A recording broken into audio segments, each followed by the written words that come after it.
right, welcome back to another episode of Mr. King KMK. These are my Nick thoughts of the day. Before we get started, please like and subscribe to the channel. All right, I'm calling this one the battle of the shooting guard position because Ian Bagley has put out there that IQ will be getting way more minutes for the Knicks, way more minutes that he feels that IQ deserves, rather it's starting or coming off the bench. And there's been a lot of speculation between a lot of fans that Quentin Grimes should be the starting shooting guard this season. So we don't know which way Tibbs is going to go. But just for the sake of argument, we're going to take a look at the two players and see where everybody fit in.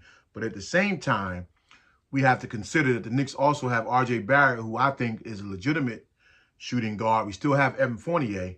And we brought in a guy that we invited training camp. So it's just a matter of how the coach feels and how this team can grow and how he feels he can gel that backcourt together. So let's just take a look at the tail of the tape between the two players.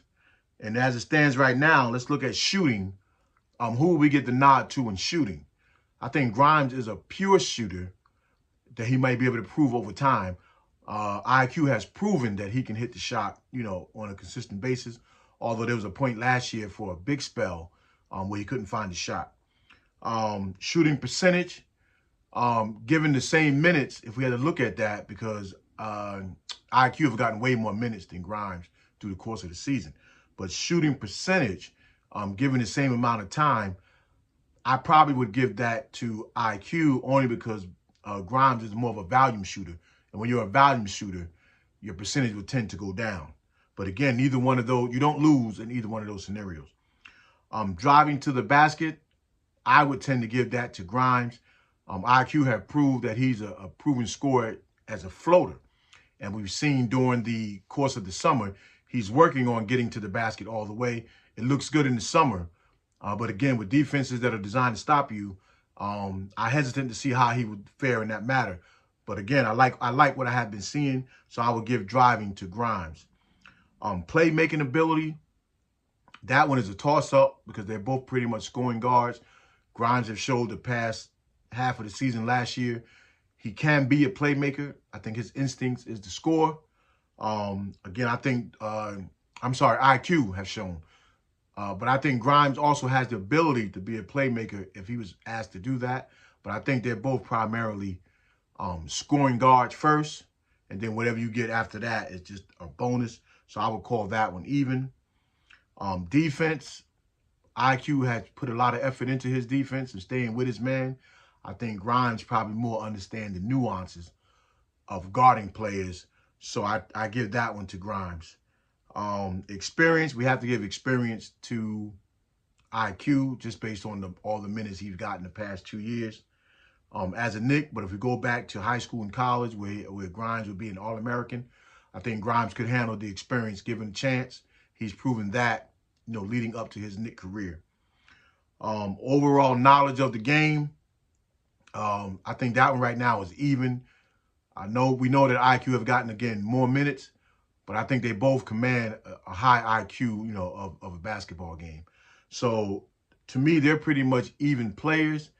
If I had to pick one today as a starter, I think I would go with Grimes only because he brings that unknown element, and he can shoot and guard. He's more than a 3-and-D to me, but I think he would bring more of a surprise to the Knicks offense if I had to pick a starter today.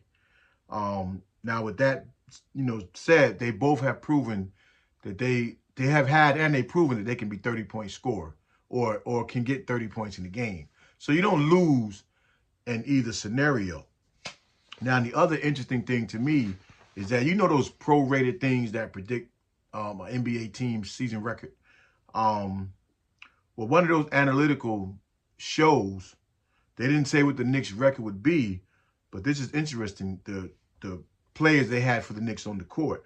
Starters, they had Brunson, Fournier, RJ, Randall, and Mitch. Okay, that was last year. No big surprise, even though you exclude Kemba Walker. Coming off the bench, they had IQ, Grimes, Obi, Cam Reddish, and Hartenstein. Now, who was left off that roster was D Rose. So that will come to a surprise for a lot of people because you leave off D Rose and that gives you a young backcourt throughout the game.